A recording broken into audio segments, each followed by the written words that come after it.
وعلى آل سيدنا محمد. قال الله تعالى في القرآن الكريم: أعوذ بالله من الشيطان الرجيم. قل بفضل الله وبرحمته فبذلك فليفرحوا هو خير مما يجمعون. قال النبي صلى الله عليه وسلم: خيركم من تعلم القرآن وعلمه. Atau kama qala Nabi sallallahu alaihi wasallam. Hadirin jamaah salat maghrib yang dirahmati Allah SWT. Yang pertama-tama yang saya hormati Bapak Ustadz Imam Masjid At-Taqwa, dan yang saya hormati Bapak DKM Masjid At-Taqwa, dan yang saya hormati Bapak RT dan RW Masjid At-Taqwa, dan yang saya hormati seluruh hadirin salat maghrib yang dirahmati Allah Subhanahu wa taala. Semoga kita semua dipanjangkan umurnya, diberkahkan rezekinya, dan dikumpulkan dengan surganya Allah Subhanahu wa taala. Hadirin jamaah salat maghrib yang dirahmati Allah Subhanahu wa taala. Semua manusia di dunia ini menginginkan yang namanya kemuliaan, kesuksesan, dan kebahagiaan. Akan tetapi banyak manusia lupa caranya untuk menjadi orang yang mulia, untuk menjadi orang sukses dunia dan akhirat. Maka Allah Subhanahu wa taala telah mengutus para nabi dan para rasul, dan Allah Subhanahu wa taala juga telah mengutus nabi yang terakhir, yaitu nabi kita, Nabi Agung Nabi Muhammad sallallahu alaihi wasallam. Beliau telah memberi petunjuk kepada kita, jika kita ingin mulia di dunia dan akhirat, maka kita harus mendekatkan diri kepada pencipta dunia akhirat. Kita harus ada hubungan dengan pencipta dunia akhirat, yaitu Allah Subhanahu wa taala.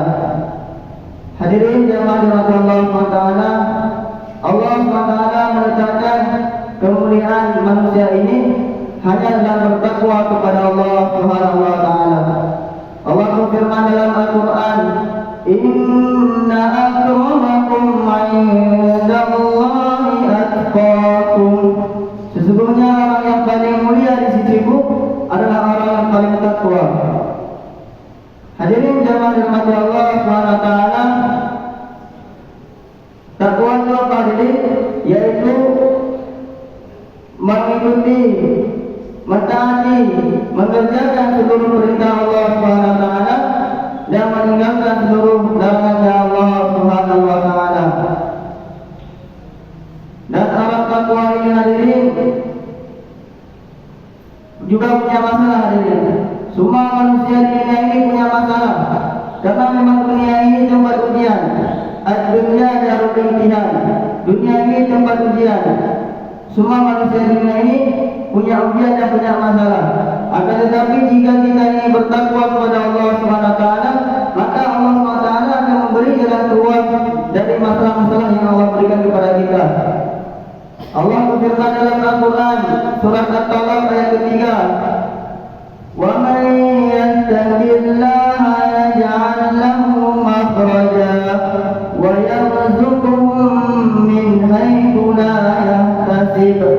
Barang siapa yang bertakwa kepada Allah SWT, maka Allah SWT akan memberi kepadanya makhraja, yaitu jalan keluar. Dan Allah SWT juga akan memberi kepadanya rezeki dari jalan yang tidak disangka-sangka. Sebagaimana istrinya Nabi Ibrahim AS, ketika istri Nabi Ibrahim ditinggal di padang pasir kering kerontan, tidak ada makanan dan minuman dan buah-buahan apapun. Akan tetapi karena istri Nabi Ibrahim Siti Hajar bertakwa kepada Allah SWT, maka Allah SWT kirimkan buah-buahan, Allah SWT kirimkan makanan, Allah SWT kirimkan air dari arah yang tidak disangka-sangka. Hadirin yang dirahmati Allah Subhanahu wa taala, dan Allah juga berfirman dalam Al-Qur'an, Allah menolong orang-orang yang bertakwa dan beriman. Allah SWT telah menolong para nabi dan para rasul dan orang-orang beriman. Yang bunyinya, Inna lanansuru rusulana walladzina amanu fil hayatid dunya wa yawma yaqumul ashhad. Allah SWT telah menolong para nabi dan para rasul dan orang-orang yang beriman ketika di dunia dan ketika yaumul hisab, yaitu hari kiamat nanti. Allah SWT telah menolong Nabi Yunus ketika Nabi Yunus dimakan oleh ikan yang besar. Allah telah selamatkan Nabi Yunus alaihissalam. Dan Allah SWT telah menolong Nabi Musa ketika Nabi Musa dikejar oleh para tentaranya. Nabi Musa, Allah perintahkan untuk memukul laut, maka laut pun terbelah menjadi 7. Dan begitu juga Allah SWT telah menolong Nabi Ibrahim alaihissalam ketika Nabi Ibrahim dilempar dalam api yang begitu besar, yang begitu berkobar-kobar. Allah SWT perintahkan kepada api, "Qulna ya naru kuni bardan wa salaman ala Ibrahim." Wahai api, dinginlah, wahai api, dinginlah dan selamatkanlah Ibrahim. Maka ketika itulah Nabi Ibrahim 40 hari 40 malam dalam api. Suatu hari pun rambut beliau, bulu badan beliau tidak ada yang terbakar, karena Allah SWT telah menyelamatkannya. Hadirin dan maka Allah SWT itu para nabi hadirin. Ada juga yang bukan para nabi, itu para sahabat. Allah SWT telah menolong para sahabat, yaitu pasukan Ashabul Badar. Ketika pasukan Ashabul Badar perang melawan 300 di atas, melawan 1000 orang kafir. Karena mereka semua bertakwa kepada Allah SWT, maka 1000 orang pun telah mereka kalahkan dengan 300 orang. Hadirin yang dimuliakan Allah SWT, maka Allah SWT tidak meletakkan kemuliaan manusia ini dalam pangkat, dalam jabatan, apalagi dalam rupa yang indah. Karena Allah SWT tidak memandang semua yang itu. Dalam hadis Muslim disebutkan dari Sayyidina Abu Hurairah, Nabi SAW bersabda, "Inna Allah la yanzuru ila suwarikum wa amwalikum, walakin yanzuru ila qulubikum wa a'malikum." Allah SWT tidak memandang rupa dan hartamu, akan tetapi Allah SWT hanya memandang hati dan amalmu. Maka orang yang kelihatannya mulia di depan manusia, orang yang kelihatannya dihormati di depan manusia, orang yang kelihatannya dibangga-banggakan di seluruh dunia, akan tetapi jika dia tidak bertakwa kepada Allah SWT, dia ada harganya di sisi Allah SWT. Akan tetapi sebaliknya hadirin, ada orang di muka, di mata manusia dia hina, di pandangan manusia dia hina, dia tidak dihargai, dia tidak dihormati. Kalau dia bertakwa kepada Allah SWT, menjauhkan seluruh larangan Allah SWT dan mengamalkan seluruh perintah Allah SWT, maka di sisi Allah SWT dia adalah orang yang paling mulia. Maka hadirin Allah SWT, bagaimana cara kita ini untuk mengusahakan ketakwaan kita? Yaitu dengan salah satunya kita sering-sering mengulang sifat Allah SWT.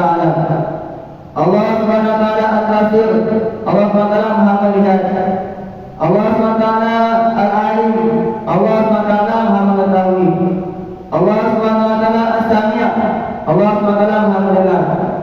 Maka tiga sifat ini sering kita ulang-ulang dalam hari-hari dalam kehidupan kita, maka akan timbul dalam hati kita yaitu sifat takwa, takut hanya kepada Allah SWT.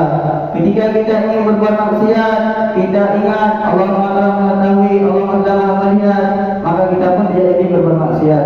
Ketika kita ingin menghibah orang, ketika kita ingin berbincang-bincang, memfitnah orang, maka kita mengetahui Allah SWT Maha Mendengar. maka kita pun tidak jadi menggibah orang. Maka tiga sifat ini sering kita ulang dalam kehidupan kita sehari-hari sampai menancap dalam hati kita, sampai kita betul-betul takwa kepada Allah Subhanahu wa taala. Dan yang terakhir, kita berdoa kepada Allah Subhanahu wa taala supaya Allah Subhanahu wa taala menolong kita untuk beramal soleh, supaya Allah Subhanahu wa taala menolong kita supaya mudah untuk mengerjakan seluruh perintah Allah dan meninggalkan seluruh larangan Allah Subhanahu wa taala. Alhamdulillah, cukup sekian yang dapat saya sampaikan. Apabila ada kurangnya itu dari saya sendiri, dan apabila ada lebihnya itu murni dari Allah Subhanahu wa taala. Wabillahi taufiq wal hidayah. Assalamualaikum warahmatullahi wabarakatuh. Waalaikumsalam.